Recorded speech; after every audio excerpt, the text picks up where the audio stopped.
Good morning, everybody, and you are tuned into the Blitz Morning Show. My name is Toby Brendel, and I will be with you for the next little while. What is happening? What is new? I got a great show for you today. I can guarantee you on that. I have a little bit of this, I have a little bit of that. I have news, video games, as well as something I haven't had in such... I don't think I've ever had it. I've had somebody surprisingly complimented me on the show, so I'm absolutely stoked about that one. Like, trust me, first time, feels so good. I'm still also waiting for the negative one, but it is what it is. Alrighty. Ooh, that sounds way better. God damn it, what the hell's going on here? Oh well.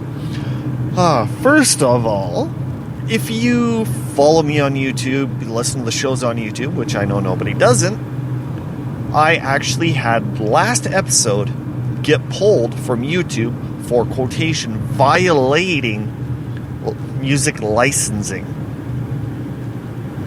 Yeah, I don't have a clue what's going on there. It's one of those things that I got to approach him, say, I have licensing, what is with the steps where I can use it without getting pulled? So if you ever need to hear any episodes, past, future, whatever, just make sure you follow my RSS feed, and once everything gets all figured out, what we can basically do is hook you back up with YouTube. But until then, yeah, I don't know what's going on. It kind of pisses me off. Something simple as music licensing and my freaking shows get pulled. Like, come on. Seriously, guys? Anyway, thank God American Overdose said that I can use their music for my intro as well as Dirtball. So let's just get that all cleared up. I have to talk about this because this is very exciting. The other day, from the last episode, I actually got a compliment saying they loved the show. First time listening, loved it. I don't care. That was one of the best feelings I've ever had when it comes towards the show. Not many people will comment and saying, I love your show. Not a lot of people will actually go on iTunes, give a little bit of a rate of a 5-star, or even subscribe. So that compliment was absolutely awesome. So I'm going to have to shout out to Mike Zolitz. Sorry, Mike, if I screwed your name up. I apologize. But then, in return, what I did is I listened to his show, and let me tell you, I think I found the perfect co-host if I ever get this show going. Mike's show was absolutely hilarious, and the things that he does and talks about just goes one step farther than what I'm doing now. His shows are crystal clean. He has topics that I'm interested in, and the one thing that I started laughing at is every time when he did a news article, he would make a noise. Last night when I was doing it, I sounded like a freaking turkey. So if I did the exact same on here, I'd be saying, it had a tornado that ripped up an old granny's skirt and flipped her Daisy Dukes on the wayside, and Grandpa got a heart attack. Tomorrow, it's supposed to be this and this and this and this. So, the sound of it was absolutely horrible, and it really, really sounded like an effing turkey. I couldn't stop laughing for the rest of the night. The girlfriend looked at me and said, "What are you laughing at?" I sounded like a turkey. She just looks at me, shook her head, and says, "Go to bed." Oh, awesome.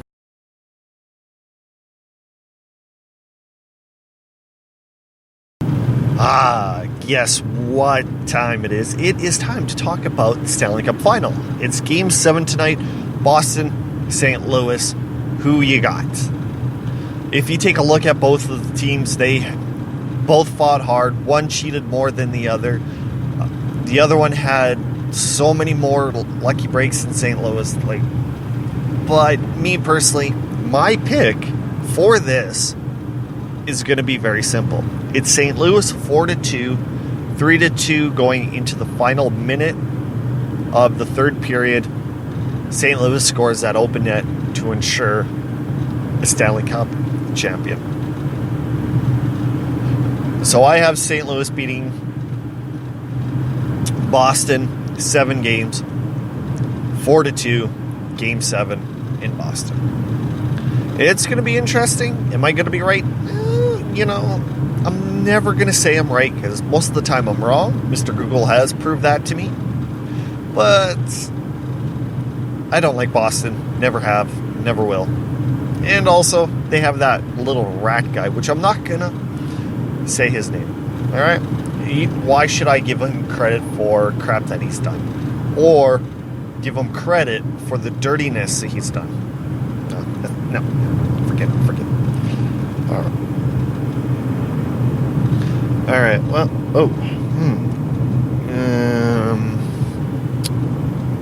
that's done. Holy crap, I'm going through my things pretty quick here. Alright, one thing that I seen on the internet this morning, in my travels across the great world of the internet, I noticed the TurboGrafx 16 is going to be releasing a mini version really, really quickly. And of course it has, the game lists, probably more to be released. But what are your guys' opinion when it comes to these mini game versions? Like we had Classic or Nintendo Classics, then Sega's coming out with theirs, Nintendo, Super Nintendo, I think it was, or was it the Nintendo 64? I think it was the Super Nintendo. Not quite sure. So, do you guys enjoy these little mini games? Is there another way that you would rather play the video games?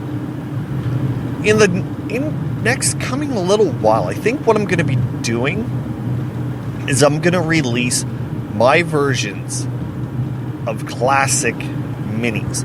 Nintendo, Sega Genesis, and PlayStation. A few of the reasons why I picked those is because those are the systems that I have. So why should I do a Super Nintendo when I've never had it? I've just played it at friends' houses.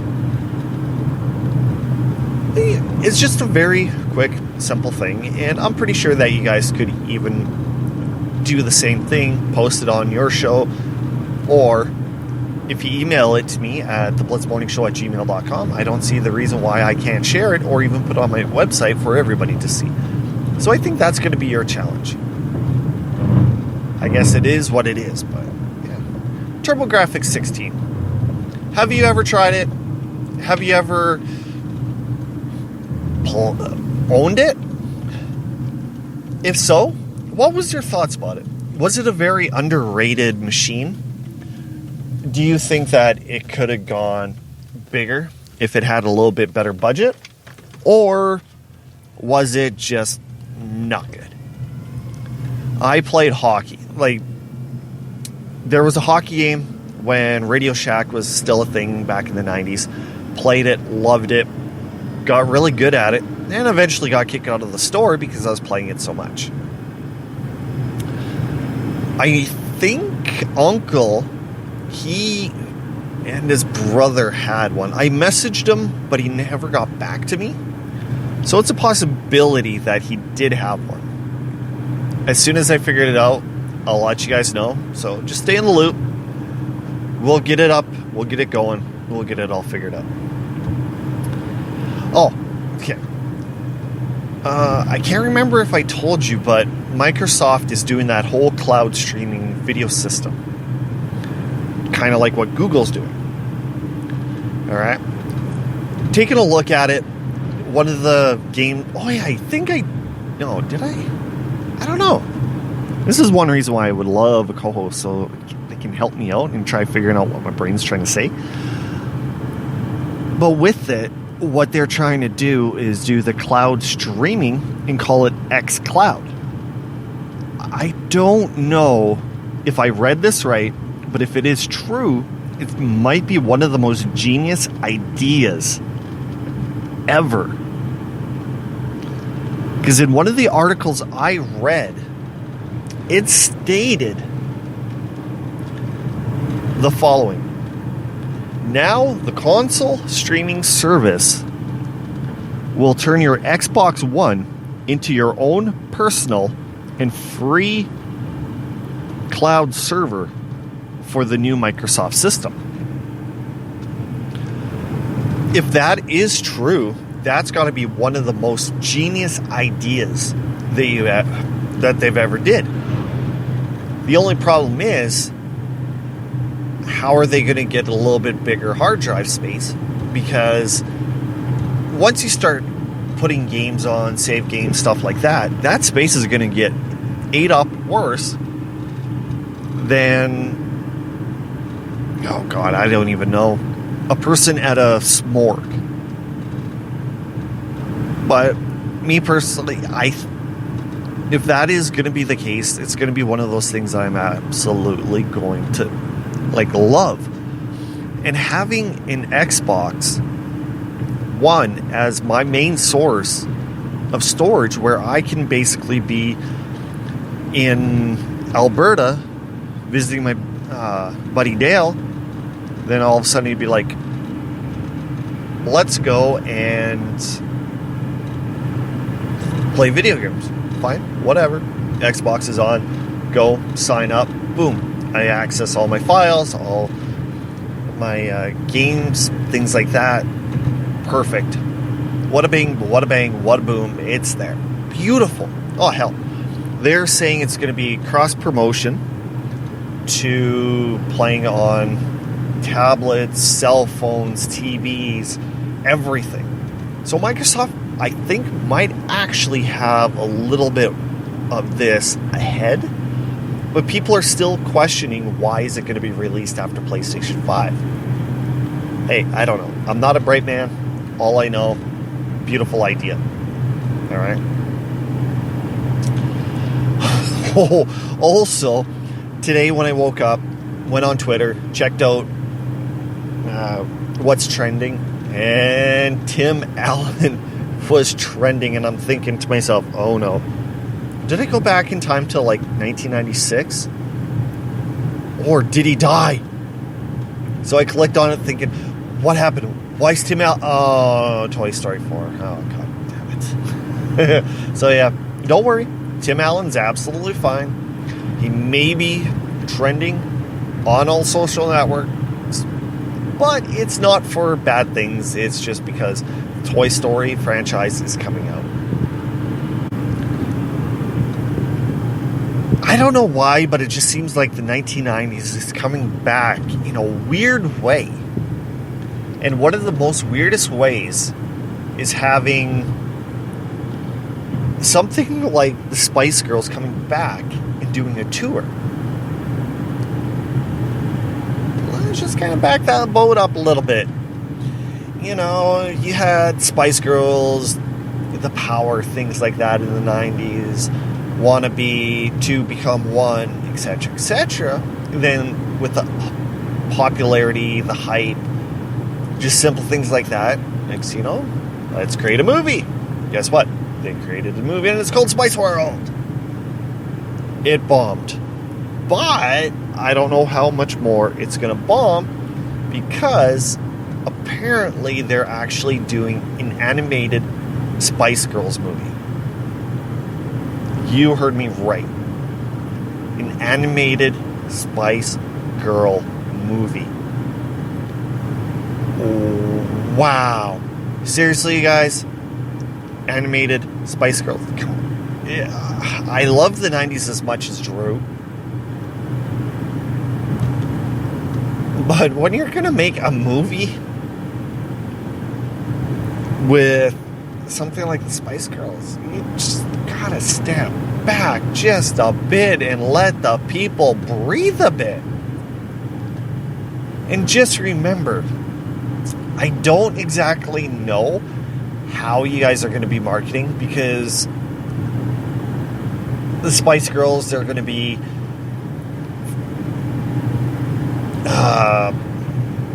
are still around my age and my demographic as listenership, but I'm pretty sure a 45-year-old guy and girl is not going to go to the animated Spice Girl movie. I just find that absolutely ridiculous. So, if that is the case, does that mean you're going to be focusing it more on the younger generation? And if that is the case, are they actually going to know who the Spice Girls are going to be? Unbelievable. I don't know what's going to happen. I guess we're going to find out. Wait and see. All right. I know it's been only about 17 minutes, but I think I'm going to give it a little bit of a shorter version of today, just because my plan screwed up, especially when freaking YouTube took my video off. I do have a question for you guys on Twitter that I want you to go check out. The Blitz Morning. It's pinned at the top of my profile, and it is a question. Should I do one show a week? Should I do 3 shows a week? Or should I just bump down 1 to go to 2? So I want you to go check her out, see how everything is. I'm going to base my future on those particular questions. So if you want me to keep doing 3, I'm going to do 3. There's just absolute no doubt about that one. But it's going to be more or less dedicated for you guys to pick the answer I might actually play. Like, for example, if you want me to do 3, why not do 1 major one, try working in our podcast, with the commercials, things like that, segments, then have a Patreon to help pay for other things. I know Patreon, everybody's doing it, but maybe add a few shows here and there that will help boost or grow. Oh, hell, even if I get enough cash through Patreon, I could do this so much more with way better equipment. That's my goal. Bring a co-host in, have a great show for you guys. It is what it is. But anywho, if you have any questions or comments, feel free to email me at theblitzmorningshow@gmail.com. As well, follow me on Facebook, Instagram, and Twitter at The Blitz Morning. Head over to our website at theblitzmorning.com and check everything out. I know, I gotta work on that, but what do you do? What do you say? Anyway, let's try this again. Here is gonna be the exit song, and let's just hope I don't get kicked off. Thanks for tuning in, you guys. My name is Toby Berendel, and you are listening to The Blitz Morning Show, and I will see you on Friday.